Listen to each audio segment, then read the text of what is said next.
Welcome to the University Elite Mental Health Podcast, where your host, Dr. Hans Watson, helps you to learn the why behind mental health issues that you or someone you love may be facing.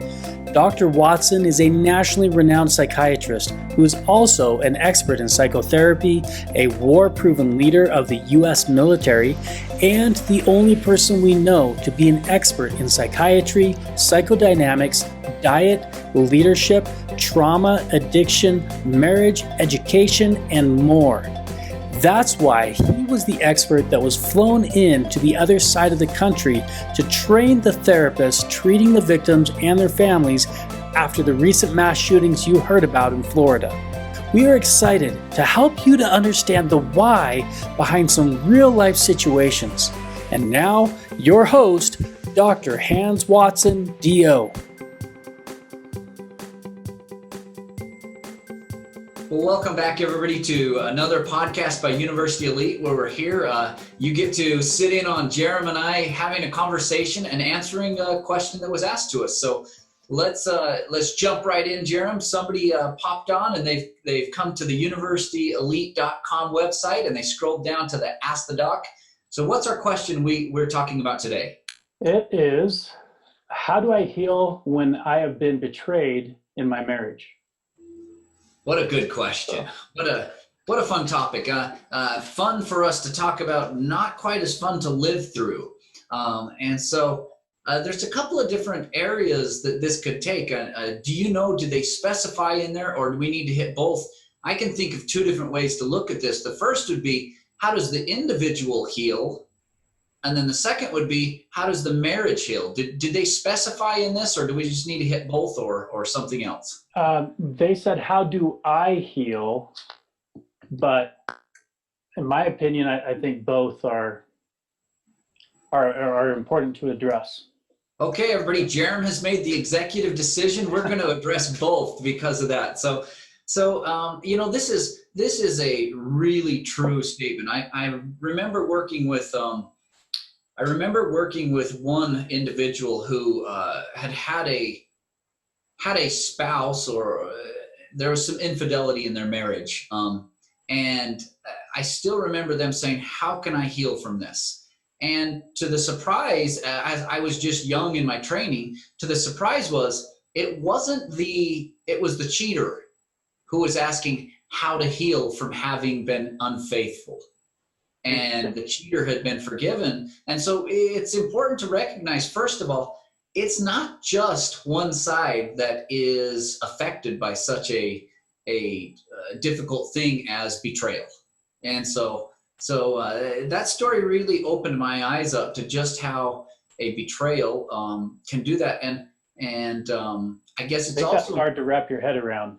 What you're saying right now, that feels like it would be kind of difficult to understand, or to see that when you've been victimized, it's hard to see the other person as any sort of a victim. And I'll use one simple saying that everybody's heard 100 times to demonstrate this point. Who is our harshest critic? Right. Okay, that makes sense. And the answer ourselves. It's ourselves. Right. And so, that you think you have a hard time forgiving somebody else when you can see they've changed. But it's even more difficult to forgive ourselves. And so how people react to that is incredibly different. Some people become isolated. Some people become angry. Some people become overly kind to where it's not even natural. Other people get into therapy where they actually can receive some help and do it in a healthy way. So there's many different ways they can do that. So and I think we ought to, a lot of people immediately say betrayal is something that happens when there's infidelity, when somebody has an affair. And I want to break actual infidelity. Yeah, I want to break that myth. In my opinion, that's just the most severe form of infidelity and betrayal. But I want to talk about this and talk about it to a level that we can help anybody who is wondering about this to have an idea of where to start and how to improve. So let's define that. Sometimes betrayal could be as simple as a couple who have made an agreement to stick to a budget. What if one individual in that couple doesn't keep the budget? Is that a betrayal? Yeah, I would say so. Absolutely, absolutely, without a doubt. Betrayal simply means my trust has been broken on some level. So as we do this, keep in mind we're not just talking about emotional or physical infidelity, cheating, and having an affair. We're talking about you had a responsibility because you had given your word to do something. You failed in your duty to do that, and sometimes it can even be betrayal when your partner did nothing wrong, but you had an unspoken expectation and they didn't meet it. And you were sure they were going to meet it. And for some reason in relationships, many people have this belief that the other person can magically read their mind. They don't consciously have that belief, but unconsciously they think, well, I gave you hints all along. Only a blind man wouldn't see this, or a blind woman for that case. Okay. So who's the betrayer in that situation then? You can be a betrayer without actually doing something wrong because you have not fulfilled something they trusted you to do. Does that make you guilty of doing something wrong? No. But can it still feel like a betrayal to that person who thought, I trusted you to do this and you didn't? Okay. So you're saying that it's not actual betrayal committed by the betrayer, but it feels to the person with the expectation like they have been betrayed. Yes. And that goes back to the definition of betrayal, which is breaking trust. You had trust in somebody that they were going to do something. That trust has been broken. Okay. So my question real quick would be, what about that person not expressing or not clearly communicating that expectation? Isn't that a form of betrayal as well? Yes, this is very good. And oftentimes in therapy, that's some of the more advanced stuff we work with people on, is you betray them by not expressing what your expectations were. You essentially didn't give them the answer key to what a win was going to look like. So you left them with no option except to disappoint you and lose. And that is a betrayal in somebody that says, well, for instance, if they're married, if I married you, it's for better or worse. You're supposed to help me to see what better or worse for you looks like. And if you haven't done that, which most average people haven't, it's only elite relationships that do that, suddenly you can betray somebody by simply not sharing what your vision is and working that out with them. But that's dangerous, because if I do that unconsciously, now I'm on the hook and I have a responsibility to then hear your expectations and live up to your expectations. So you're raising the bar. And so, yes, sometimes that betrayal is a failure of one party to explain what success will look like to the other party. But that's some pretty intense unconscious stuff there. And the reason we avoid it, because it actually makes us accountable. And that's harder than just floating along hoping happily ever after will happen. Right. Wow.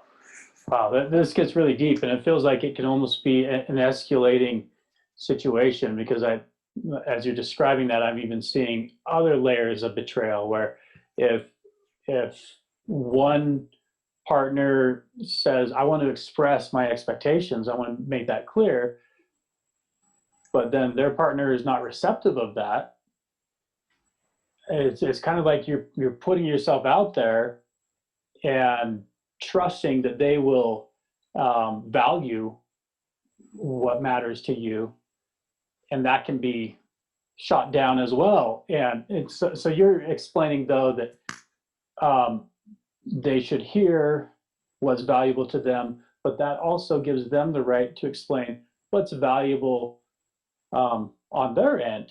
And somewhere you need to work to meet somewhere in the middle and honor those things, and may not be able to say yes to everything that the other person expects, but that's the give and take of a relationship, right?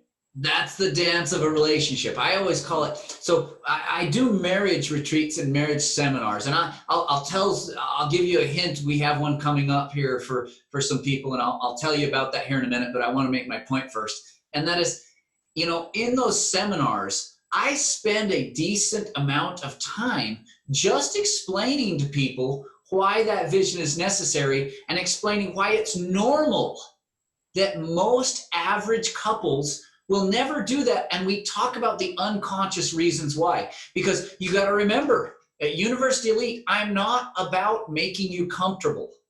I'm about making you so strong that you get to be comfortable without me, that you no longer need me in the future. I want you to get so good that you no longer need to see a psychiatrist. And so when you're with me, that is not the time I'm trying to make you comfortable. That's where I'm trying to make you strong. And so one of the things we do there is we explore why people would want to avoid that shared vision, because it's a lot more pressure. And you actually have to then sometimes abandon your family traditions and make new traditions with this person you've chosen to marry who came from a different family. And so you can see how that brings up so many emotions. But I love my mom and dad and the way they did it. Are you telling me that's wrong? No, I'm not your mom or your dad. And, we're not going to have an intimate relationship with either of those people. So we have to do it something that's going to work for our relationship, not theirs. That worked for them and your family. You're no longer part of their immediate family. They are now extended family. And now, if you want to be strong, not comfortable at this moment, but strong, then you are going to have to sit down and do a shared vision with me, hear what I am expecting, hear what you're expecting, and then we fight about it. And I use the term fight, not as in be mean to each other, but negotiate and work through until both of you are off your comfort zones and somewhere in the middle where you can live with it, but it's worth it because that person you love is there with you. So, right. Wow. It also takes away the excuse of saying, oh, well, I didn't know that's what you wanted. And so that's another reason I could see that this would be hard. I had a couple. I don't remember if it was late in my training or just after my training had completed, and I had a couple that came in, and by this time I had kind of figured things out, and I was really starting to hone my craft. And it was the point where even sometimes some of my supervisors, I still remember the one supervisor, and I asked a question about this, and the supervisor had no clue and said, "I don't know. Let's both read and come back." And I had an idea, and so I talked with my good buddy who he and I had been the ones that had just put our heads together and worked, and we came up with an idea, and then I found some actual books on this. The Salvador Minuchin was a big one, and we were dead on. Wow. Excuse me, I had to sneeze there. So that couple though, they came in and and the first thing is I said, I need to know your vision. And in this couple, the gentleman said, okay. And he laid out his vision, and it took the full hour. And I said, that's fine. The next hour, your wife there gets to lay out her vision. And I think I was probably the third one to do over the last 10 years to do marriage therapy. And they came back in that second time, and she laid hers out, and he was so uncomfortable having her expectations heard. And he just, to be quite honest, he was a bit of a spoiled brat. And he just couldn't handle it. And it was funny, they met with me one more time after she laid it out. And on that time I kept saying, okay, this fits yours, sir, your expectations. How are you reciprocating her expectations to make it equal? Because in a marriage, it doesn't have to be everything is the same, but you do need equal, meaning it may be that I enjoy playing a video game. And so if I get an hour of video game, well, then she may enjoy shopping. So how is he going to enable her an hour of shopping? And so it doesn't have to be the same, but it needs to be equal. And he could not tolerate that. And you just watched his buddy, and he started getting angry, and then I got a call the next week saying, you know what, we think we're doing so well, we no longer need therapy. Wow. And immediately, of course, I said, oh, well, would you come in for one more session? And she said, yeah, I think we would. And then I heard in the background, we're not going back there, from that gentleman. And she said, actually, I think we're good. We don't need to come back. Thank you for your time. And I thanked them for theirs and said, you're always welcome back. And then they ended up not calling back. Right. But you looked at it, and what was clearly going on there? They were struggling with betrayal, right, but they weren't willing to do, one party was not willing to do the hard work of being on the hook to be accountable for what the other person expected. And so what can I say about that marriage? It was already on the rocks, and if it continued like this, it ended. That person would have left the marriage because it was just too hard to be married. I want to have my way all the time. So you can see how that's a betrayal of the marriage, because you say better or worse. That infers you're coming in. So interesting how that works out. Yeah, that really is fascinating. So with that, I guess we get to the point of saying, all right, so now we have kind of a view of what a betrayal looks like. And it can be anything from, I'm failing to give you the answers to what a success looks like, or I'm failing to give you equal privileges from this marriage. I'm failing to give you 50% of the control.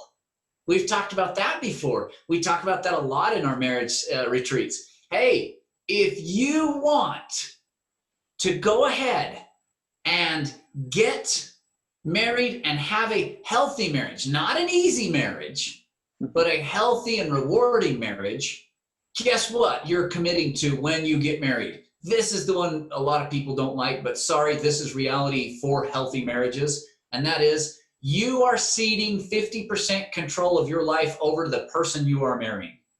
And they are ceding you to control 50% of their life. Now, which 50% are you going to control? That's where the debate happens between the two. That's where you work it out and find out what works for you. And so that's something that we talk about in that class. And that is where you start getting in there and you start saying, oh boy, how does this go forward? And so the first thing I always tell people when we're in this marriage seminar, when we're talking about betrayal and how we can heal from it, well, the first thing we have to do, and anybody who's watched the podcast or read the stuff from the website, universityelite.com, they already know where I'm going. You have to understand why that is a betrayal to you. Okay. There will be times where a couple would be willing to share their expectations. They've just never seen an example of such. Right. That might mean that their parents worked it out long before they were old enough to observe it.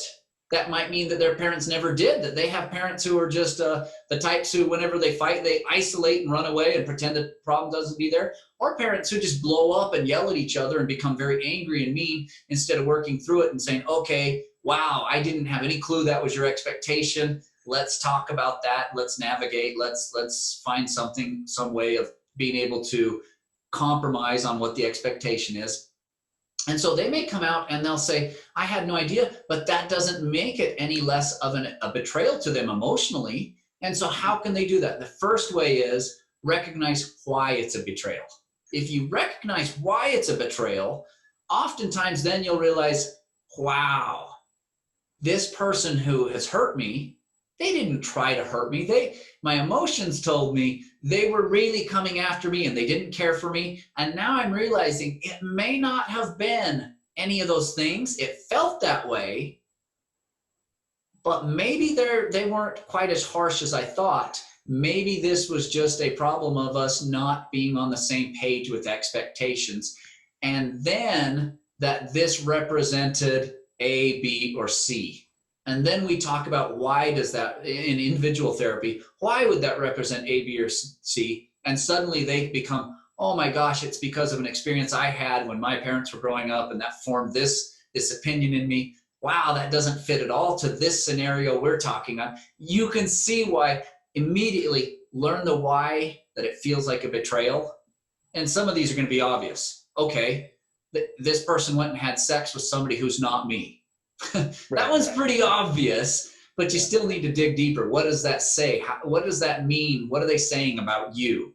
Oh, okay. And what emotions that bring up? What fears does that wake in you? And so understanding, first of all, the why that is a betrayal to you, deeper than just because it's wrong, because my religion says no. No, personally, what does that say about you? What is that communicating? If you do that, that's the first step in being able to heal, because then you're able to say this and this, and it's going to give you a benchmark to what would be repairing, what they can do to atone for that, how they can show you that they are worthy of forgiveness. Okay. And it's not necessarily letting them off the hook or saying, oh, this is okay because it's just the way I was raised to view this wrong. It's actually identifying why it legitimately was wrong and harmed the marriage, so that they know what building blocks are broken and where the foundation needs to be repaired. And even if it's not a harm to the message, why that was harmful to the patient, to the individual. Because maybe they're not a patient, maybe they're watching this and they're just getting good tips off of here. Right. And the key there is, yes, why? Because if I understand why that was harmful to you, not only does that help the individual to then be able to check their emotions and see if it's reality or just emotions. And here's a hint: most of the time, emotions are not very accurate, but they're very quick to come to conclusions. Okay. And then secondly, that allows them then to not only understand themselves, it allows their partner to understand why. They now, once you have that understanding, now they can have some of that, share in some of that emotion. And so they're less likely to hurt you, because once you share an emotion, if I hurt you, it's actually going to hurt me too, because I'm sharing with you that emotion. And that's where it's part of that learning to forgive yourself comes in, because now you've hurt your spouse, who you care for deeply. That's also hurt you. So after you have atoned to your spouse, now you have to atone to yourself. And if you don't understand why that hurt them, how are you going to look and say, how can I ensure I don't hurt them again, and secondarily hurt myself again like this? Right. Okay. And so what if both parties, maybe I'm jumping ahead or off to the side here. No, this is a conversation. Okay. Well, what if both parties legitimately feel like they have been betrayed, and so they're not able to see the hurt that they've caused the other person because I don't know, maybe using this as an excuse to say, wait, hold on, don't tell me that I betrayed you. You did this to me. And I don't know. Yes. So that would make you, if you had this type of a situation in your relationship, do you know what that would make you? No, what? Normal. Okay. Every relationship that's fighting to grow together experiences this some way. It's not an indication of a good or bad partner. It's not a good indication of a good and bad marriage. It's an indication that, look, you haven't worked everything out yet. Okay. So let's not pretend it means anything more than that until we know the exact circumstance of that. So how do you do that? So the first thing you have to do is, if the two of you, if you cannot stand to hear what the other person sees as a betrayal in you, you need to get professional help to where it will feel safe to hear somebody else's critique of you. Because if you're in a marriage, here's the spoiler alert, once again, you are committing to being somebody that has said, I am going to allow you, let me rephrase that. If you are in a healthy marriage that is strong, right, okay, you are committing to being critiqued by this person who you love. And if you thought, I can't stand to be critiqued by them, then either A, you weren't mature enough to be married when you got married, which guess what? Many of us have successful, healthy marriages, and we married when we weren't healthy enough. That's why it's called growing up, and we never stop it. But secondly, you may not be somebody who has learned to trust another person you may not, and what is that foundation of all trust? Self-confidence. So what if you haven't built the self-esteem and that self-confidence enough to be able to tolerate hearing critique of yourself, and then be able to say, I'm still a worthwhile spouse and individual, even though I've screwed something up. I can hear that, and I'm not so fragile that I have to defend against that. If you are, don't worry, that doesn't mean anything. It just means you're in that place right there. Get professional help so that you get to a place. And if that therapist, as you know, on our Evaluating Your Therapist podcast that we give the secret website to on the end of the 3 False Beliefs webinar that's found on the website. Mm-hmm. As you know, one of the criteria there is, does your therapist push you to look at yourself? That's right. One of the things that you must do. If one party cannot look at themselves, it feels too devastating, we'll often see that come across as, no, well, you, and then the other, well, you, and what they're both saying is, okay, after you hear me, I'm not going to be able to hear you out. This person does not have the maturity to have a healthy marriage. That's kind of a brutal truth. And it's not meant to call anybody that. Many people that have worked with me come out of it on the back end after months. Sometimes it takes them years, but many of them it's months. And guess what?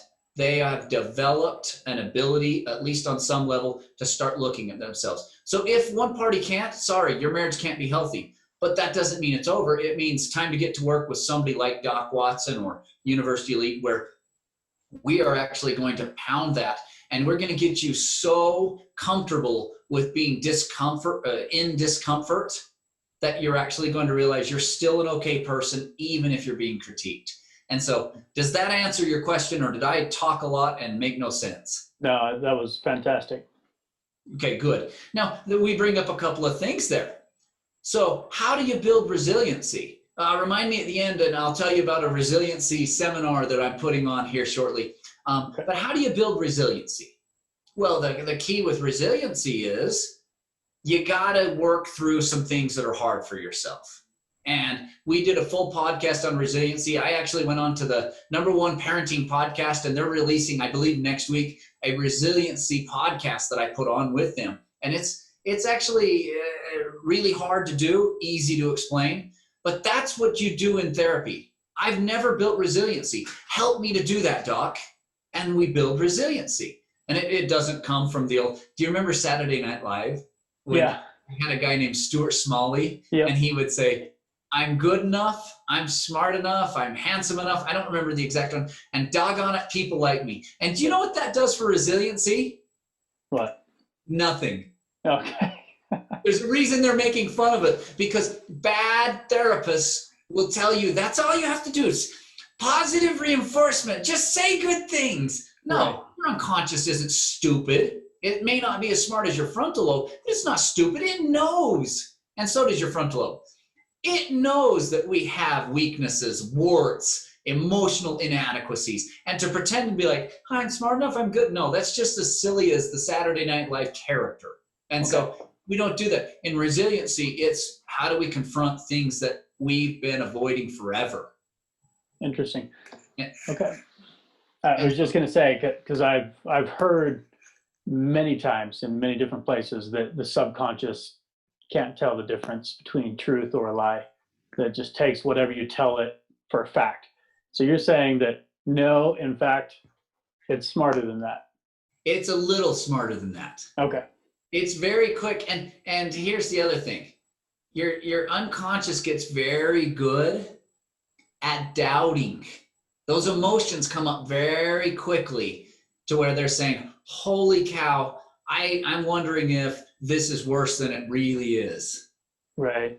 And so that part right there is very powerful. And so anybody who doesn't get in there to where they logically can work through that with a therapist, shoot, why would you ever want to do that? That just sounds hard. And what if I have to come to grips with something that I hate about myself? Right. Well, you have a choice. You can either come to grips with that and realize that it may not be as true as your emotions tell you, or you can have an unhappy marriage, but you can't have both. You can't have comfort right this moment and a happy marriage. Wow. So Okay. it's kind of brutal when we get in there. And why does this matter? Because marriage is the one thing, and family are the one thing that builds our self-esteem, our competency, our confidence, many of our abilities, our cognition.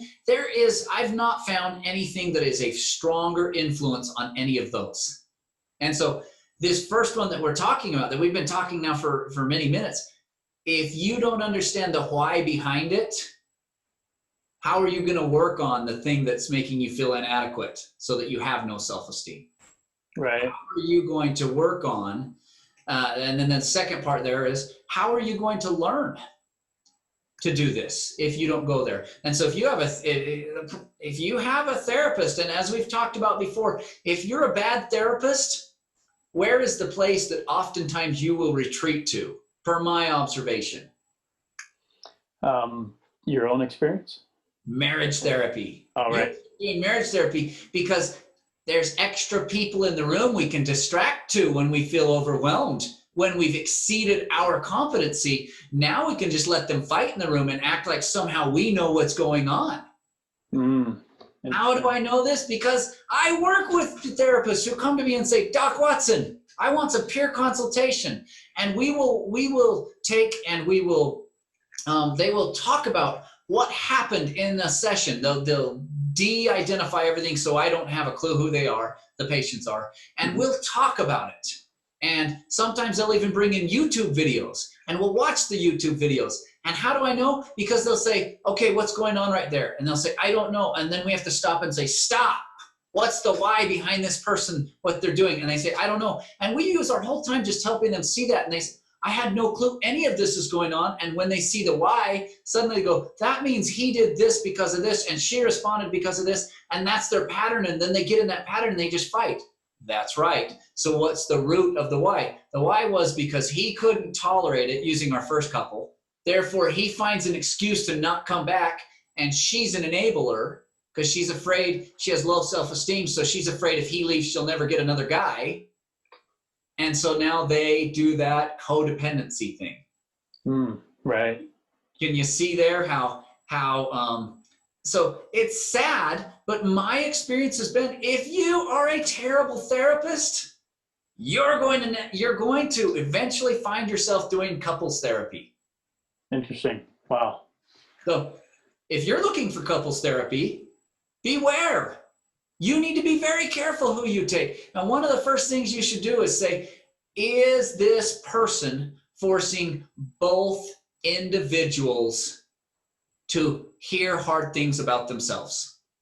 If they're not, you want to question whether they have the competency to be doing the work with you. Wow. Talk about betrayal.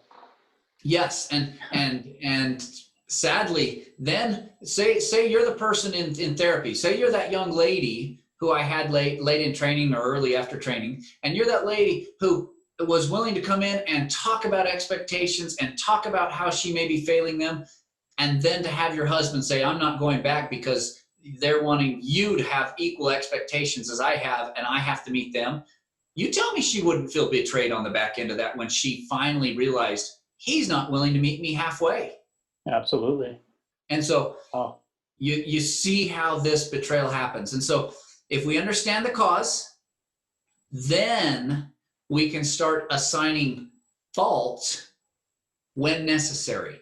And this is scary for a lot of people. You notice I said when necessary? Yeah.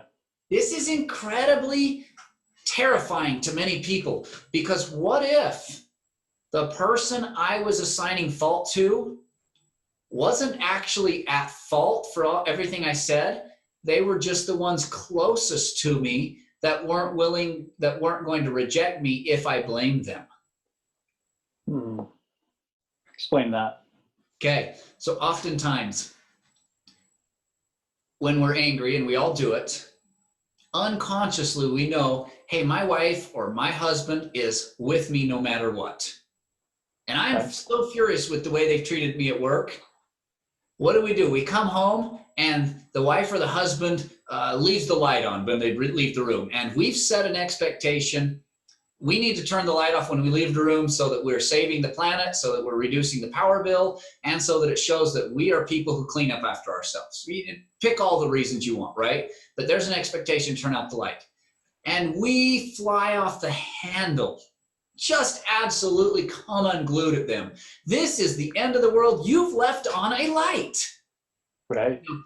Actually, that happened to me. And that's probably why the thought came. I came home from Afghanistan, and immediately when the light was left on, I was flipping out. Oh, wow. And my wife was going, I haven't seen you for well over a year, pushing on a year and a half. And I leave a light on and you were flipping out. And it was causing marriage problems. And this was before I was a doctor. And so I didn't have a clue what was happening. And I'm just saying, I know it's just a light left on, but it's important. And so we finally went to a guy who actually did pretty good marriage therapy. He was a chaplain.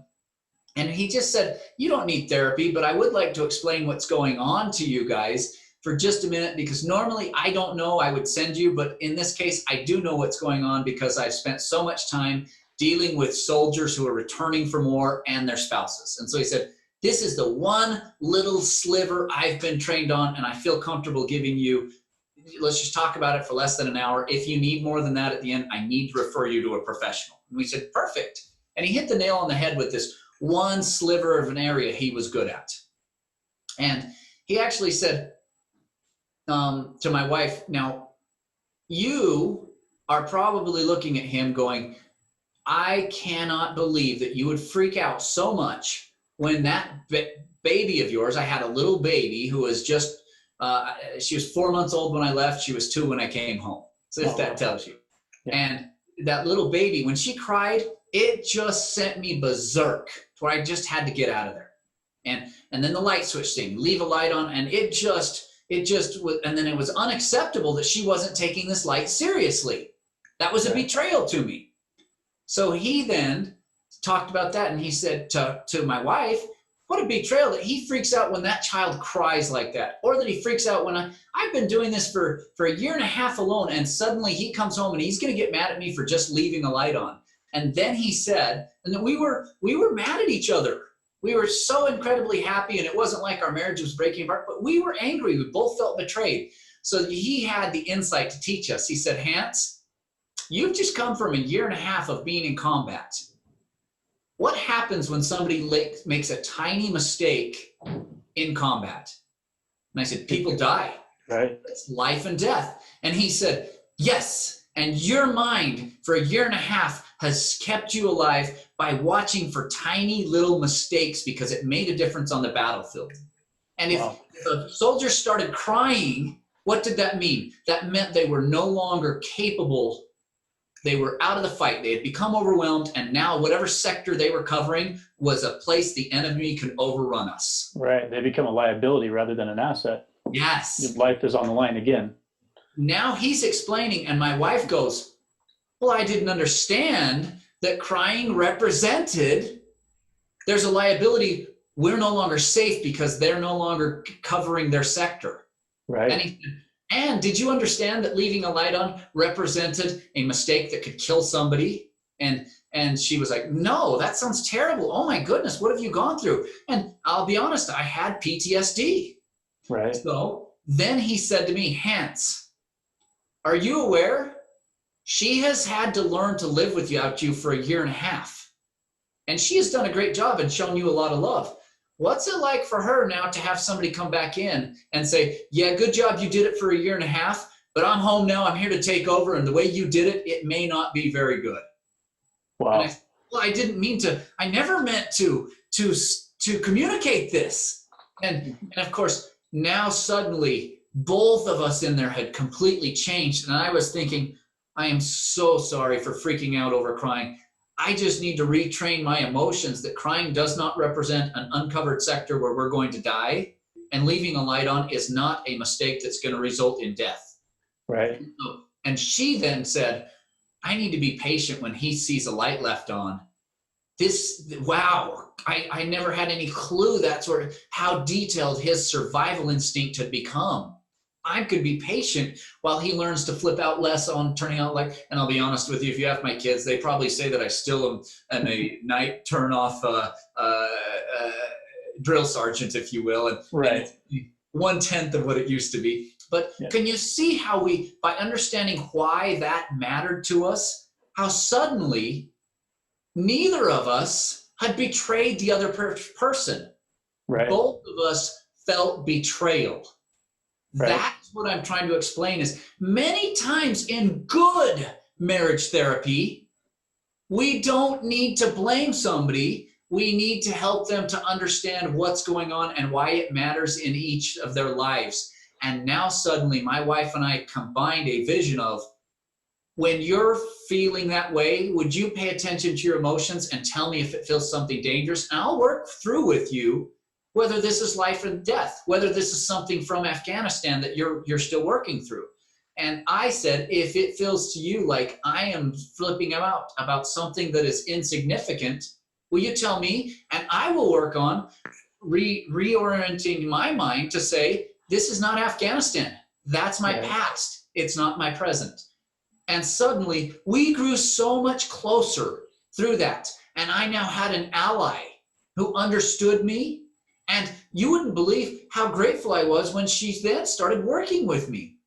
Right. And it went from being betrayed by each other to saying our betrayal is not, my betrayal is not your fault. But we're going to have to work together to overcome it. I know it's not fair, but I will take on the burden of helping you to become better, even though I didn't cause this. And that made me grow so much closer to my wife. And it made her grow so much closer to me that she could serve me in this way. And then I could reciprocate it. And in many ways, it became the start of us trying to always say, I owe so much to you. I'm going to serve you so much and make your life so great, to where then she's, oh, you want to make my life great? I'm going to one-up you and make your life great. I'm going to serve you even more. And I'm like, oh, no, you don't. Can you see why it was uncomfortable for us to do this? And why it was uncomfortable that we lost our crutch of having somebody to blame, but losing that crutch was what made it so that we could then grow together and become stronger. And I had to admit that I was freaking out about something that was insignificant. And she had to admit that she was neglecting understanding where I was coming from and what I had been through. And we both had to admit we had fault in this, but neither of us was to blame. Right. The fascinating thing as you're explaining this is I'm trying to picture how this could have gone differently. And what I'm sensing is that you were in your fight or flight mode. You're functioning in the lizard brain. And if someone had just come and said, Hans, that's absolutely inappropriate. That's absolutely not reasonable. That you are behaving in a horrible way towards this person that you claim to love.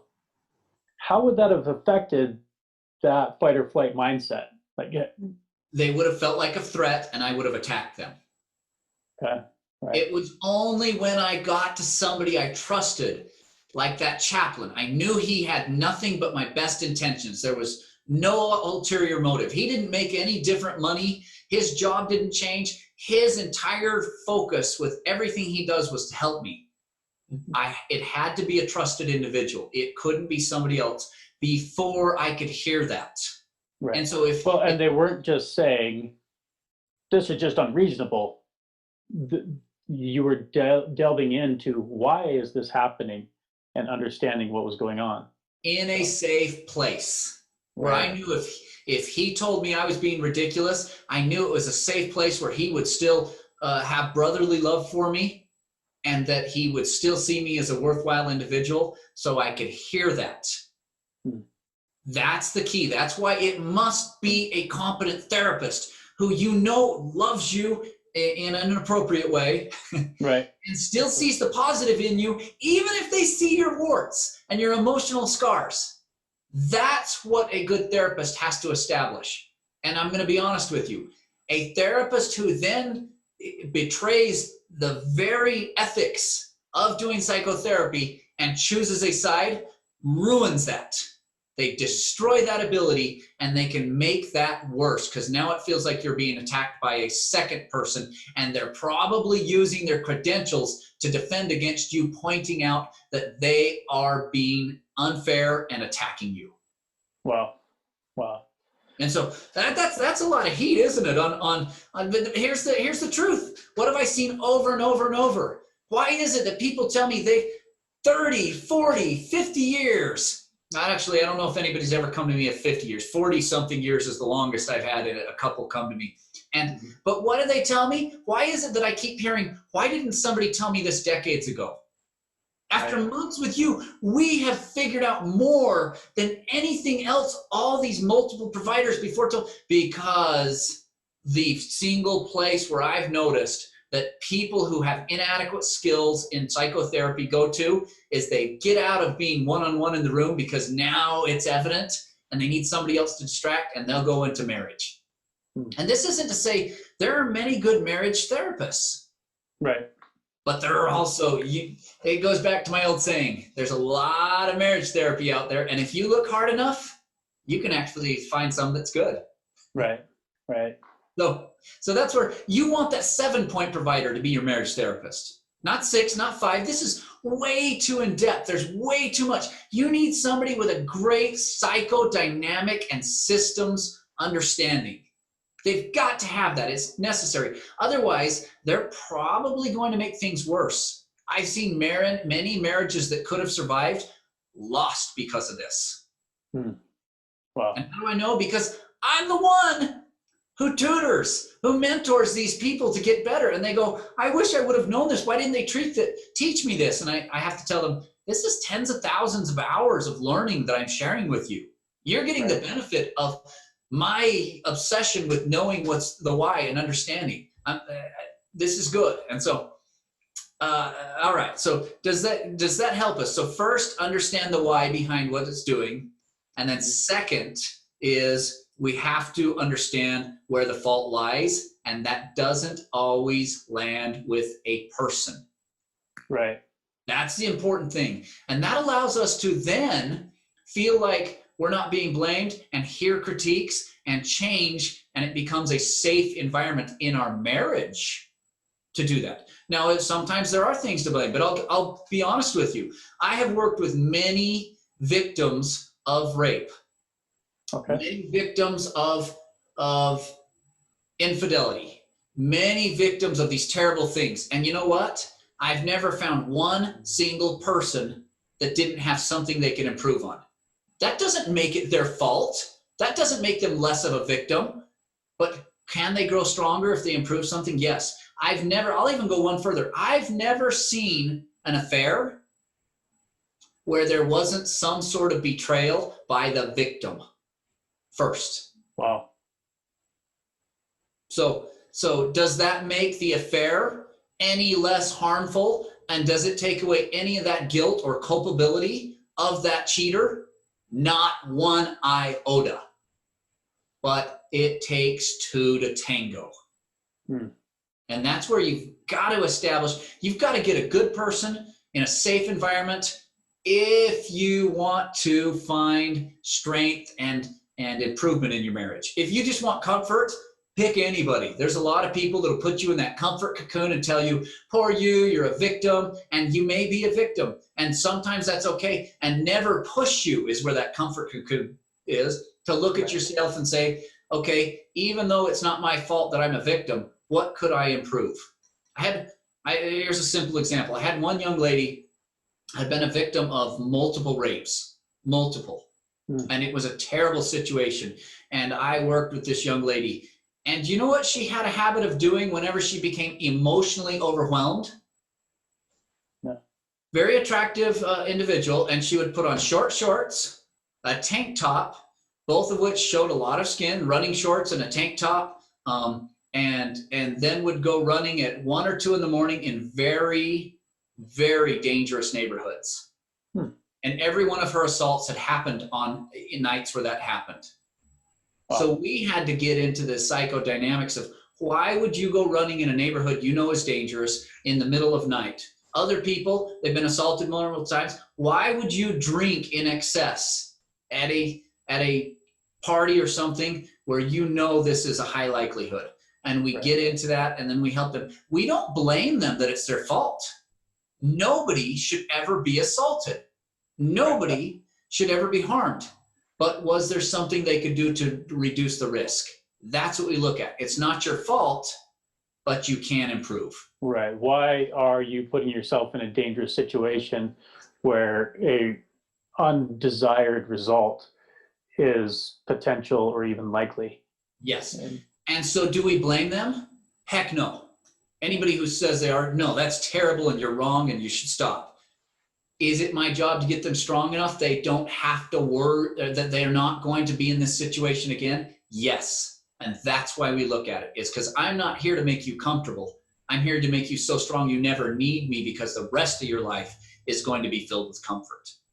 Right. That's why I do that hard thing. That's why. And so if you've been betrayed in your marriage, I'm sorry. If you want to heal from it, first, understand why it hurts you so bad and what inadequacies that brings to the top. Many times that requires a professional, a 7-point provider. If you don't know what I'm talking about, go watch our video, the 3 false beliefs. At the end of it, we give you the secret website where you get an assessment on how to assess whether a provider is elite or whether they're average or less, and point system. So you want to at universityelite.com/webinar, correct? Okay, good. Yeah, and so if you do that, and then the second thing there is learn to see where the fault is and be open to the idea that it's not the person. In this case, part of the fault with the terrible assault that happened to those young ladies was that they went running at 2 in the morning, or the one went running at 2 in the morning in revealing clothing in a terrible neighborhood. You want to run at 2 in the morning? Why aren't you running right next to the police department? Right. You know, and that was actually one thing we did. It was say, what's a better neighborhood you could run? It was such a simple thing. And then while they did that so they would be safe, we worked on it, we got to it, and that individual ended up realizing some very hard things, strengthened them, and was a totally different person after working with me. It was, you wouldn't have known it was the same person, just totally different. And so that is why we do this. That is how you heal from betrayal.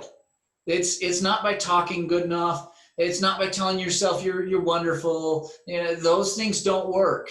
You have to teach yourself and actually have real evidence that you're wonderful. And most of us have it. We just need a professional to help us see it so we can recognize it. And then we need to assign fault where it's at, even if that's not blaming an individual, ourselves, or anybody else. There's always a place where there's fault. And if we do that, you can heal to the point that it no longer has the ability to derail you and overwhelm you. And it doesn't take long. It really doesn't. I've seen marriages heal and become stronger after the fact than they were ever before the infidelity. Wow. So did we answer our question here? I think so. So we first need to identify why we feel betrayed, what's going on within ourselves, that this feels like a betrayal. And then remember, it's not just using the depression. It's not just, because it's a chemical imbalance. Who cares? Why is there a chemical imbalance? So what's the deep why that emotionally we've been hiding? So good, keep going. I'm sorry to interrupt. Okay. No, that's good. And then second, I feel like I got so focused on that first one right there. Fault. Yeah, that's right. So identifying where the fault lies and accepting that fault may not be assigned to a person. And then also, that's really important to realize that it may not be assigned to a person. Just because we feel anger towards our spouse doesn't always mean they did something wrong. Sometimes it means that's the only person we trust enough to be able to give this anger off and know that they're still going to love us. Perfect example we've used before. And I steal this from a wonderful book called Why Do I Do That by a guy named Joseph Burgo. I love that book. And so one of the things that he shares in there is an example. And then I took it to the next step. I went to the deeper why. And he talks about displacing anger or projecting it onto something else. And he talks about mothers, when they have a baby, they are just absolutely wrecked physically from delivering a baby, whether it's via cesarean section, C-section, or vaginal birth. They're just wrecked. And it takes weeks for their body just to heal up the actual tissues. Right. Secondly, now if you have a child, a newborn, who is waking you up every 2 hours because their body needs nutrients to grow, and so now you're tired and absolutely just beyond yourself because you're healing from a traumatic experience of giving birth. And second, you are now having to interrupt your sleep all day long to breastfeed or bottle feed, whichever it is. And third, if you're breastfeeding, what happens can that husband breastfeed that child? No. Right. So he can't even take turns with you, much less to say if you're a single mother, that's a whole nother thing. But right. So now you don't even have somebody to take turns breastfeeding so that you can get more than 2 hours of sleep. You rightly have earned every reason to be angry at your situation. Yeah, what a jerk. But it's a that baby is causing this situation. Right. No, but I mean, as the husband, what a jerk. Well, I'm not helping breastfeed. We'll get to that. No. So if we were honest with what's truly going on in our unconscious and our emotions, mm-hmm. that mother is absolutely furious with the baby. Okay. But it's not acceptable to be furious to a baby. It's right. Not their fault. Is the baby causing this? Yes. The baby caused the damage to the mother's body by being delivered. Right. Is the baby waking the mother up every 2 hours? Yes. Right. But it's unacceptable. And I will say right now, it is unacceptable to act out that rage on a child. And it's true rage. You eventually will get so tired, it's true rage. It doesn't mean you love that child any less. It does not mean there's anything wrong with you if at times your emotions are rage towards the child when you feel that overwhelmed and tired and just exhausted. So what does a healthy wife do in that moment? She displaces that anger and rage onto the husband who's asleep. Is he doing anything wrong by being asleep? He can't do anything to help breastfeed. Right. He can't do anything. Now, if you're like me, I often would wake up and bring the baby to my wife, but is that really helping her to get much more sleep? No, it's nothing more than a small gesture that really doesn't even matter. And half the time my wife would say, it doesn't even help me. I have to breastfeed in the chair. Knock it off. Just keep sleeping. She was wonderful. I married up. Let's just say that way. But that is a healthy coping mechanism. So now she gets angry at the husband for something. How dare he be asleep in there? And the next day when he leaves the light on, what does she flip out at? You leaving the light on, this is a big deal. And what she's really saying, and she's not aware of it, is, I feel so much rage to that child. I need somebody to displace this rage onto. And once they become aware of that, because I pride myself on working to be a 7-point provider always. Mm-hmm. Because I can do that, I help the mothers see that, and then the mothers actually can talk it out, and their husband grows closer. I am so angry that I have to wake up. I love this child more than anything. I love you. I am so angry right now. And many times the husband says, let me get home, and why don't I take the child, and you can get an extra nap this evening. Right. Hot dog. Right. Notice how understanding that why leads to that. That's why you want a 7-point provider right there. Right. Because when mother becomes aware of this, wow. Now what happens if that husband isn't aware of this and they're betrayed by their wife attacking them for something that was insignificant? Right. Or attacking their child. Not feeling as warm as they want them to. Right. And does that husband, does he have every right to say, I didn't do something that deserves this attack? Yes. Right. Is the wife have every right to be frustrated at something And she's not consciously displacing that. That's an unconscious thing that she's doing. Right. So is she to blame? Even though she's doing that, is she to blame for what's going on there? No, it's that newborn. Right.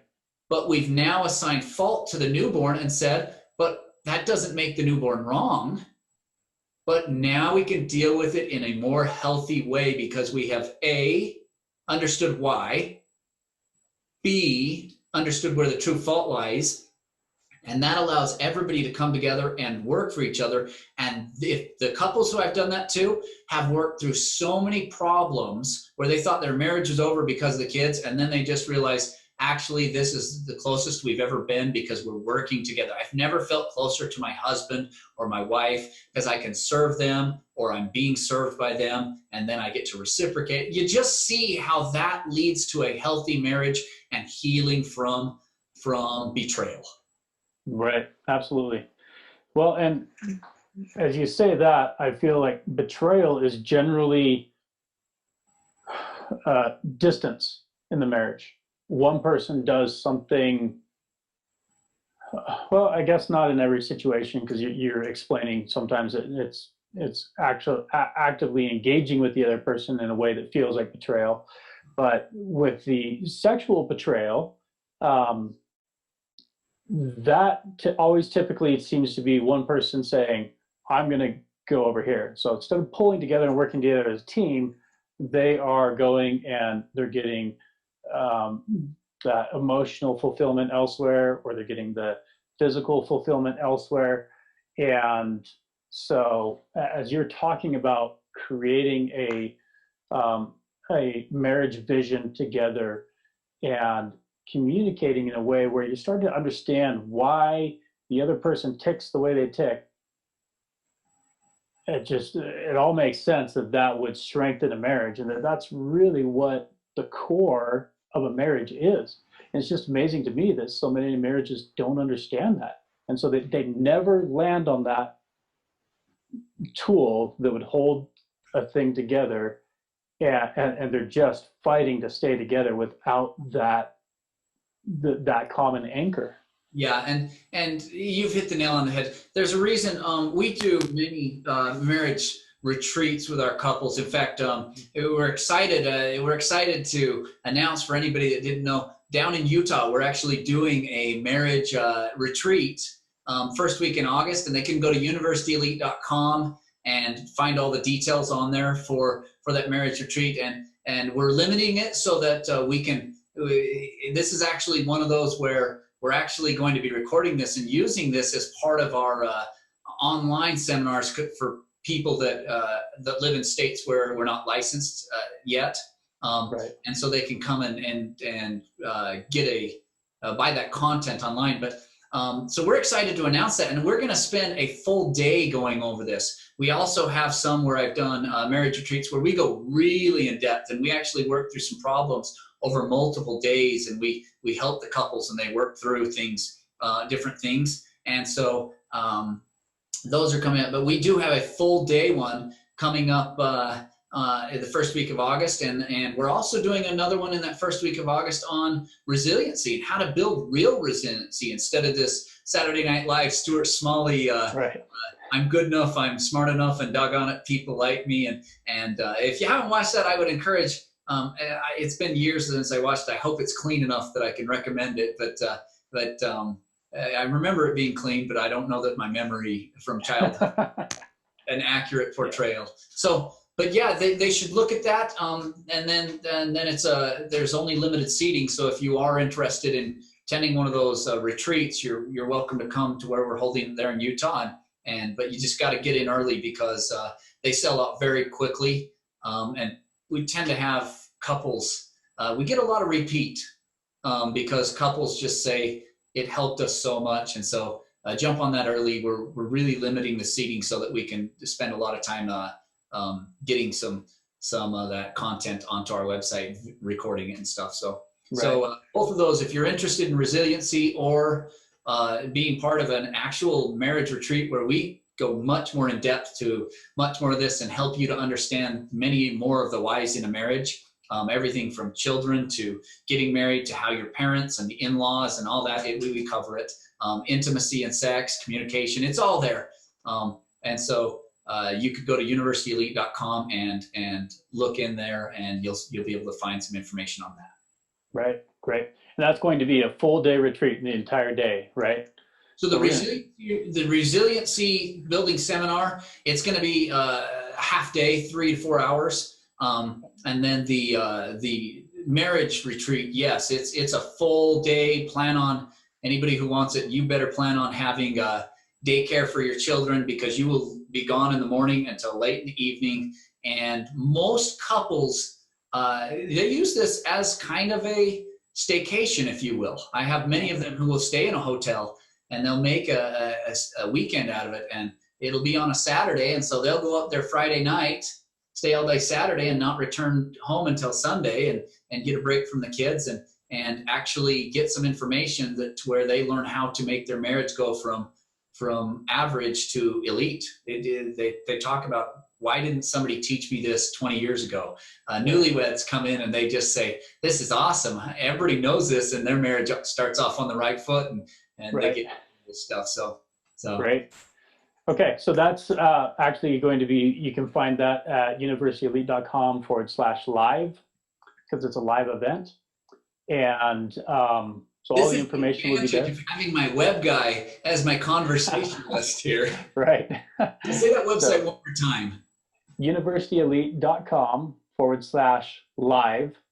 And that's where we'll always have the current live events listed. So you'll find any live events, including these upcoming events that we're talking about now, that are July 31st and August 1st of 2020. But as we pass that, then all live events will be listed at that URL. So, and where do we have them? Those who want to buy a ticket to it and get pay for the tuition for it, where can they go? I know I discounted this one. It's pretty much literally I discount it to about 1/10 of what we normally charge, right? Because we're going to be videoing it, and so I wanted to give people a chance that normally couldn't afford it to get in on this. And so where would they go to book all that? I have Jerem setting all that up for me. So where would they book that? That will all be right on that page. So universityelite.com/live, and we'll have information about what they'll be getting out of the retreat, what they'll be learning, the materials that they'll receive, and all that. They'll also be able to book it right there. And as you mentioned, we are filming this, and so we're offering a substantial discount. But people, you must sign a media release form that says that you're okay with if your face shows up momentarily on any of the video, and we'll be turning around and selling the recorded course of this online for almost the same price as what people are going to be able to get this for live, potentially even 3 times what we're charging for it live. We're still looking at the value on that and what the market value is on that, but and definitely an incredible value to be able to attend live and in person and get all these materials. And I'm going to be honest, the demand that I'm getting around the nation is high enough that if you think this is something that's going to interest you, jump on it. It's kind of like when I go to Sam's Club, if I see something and I really, really want it, I have to buy it then, because many times they don't get that back in the future. Right. And, this may be one of those deals.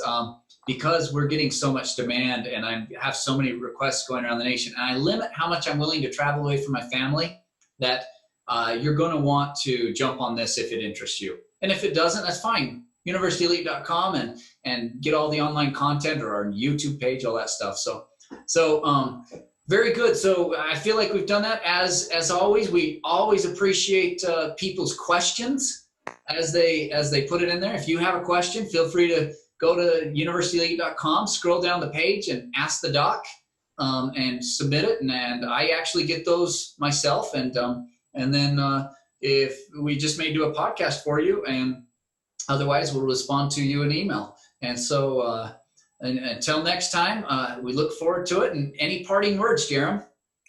This has been fantastic. Thank you, Dr. Watson.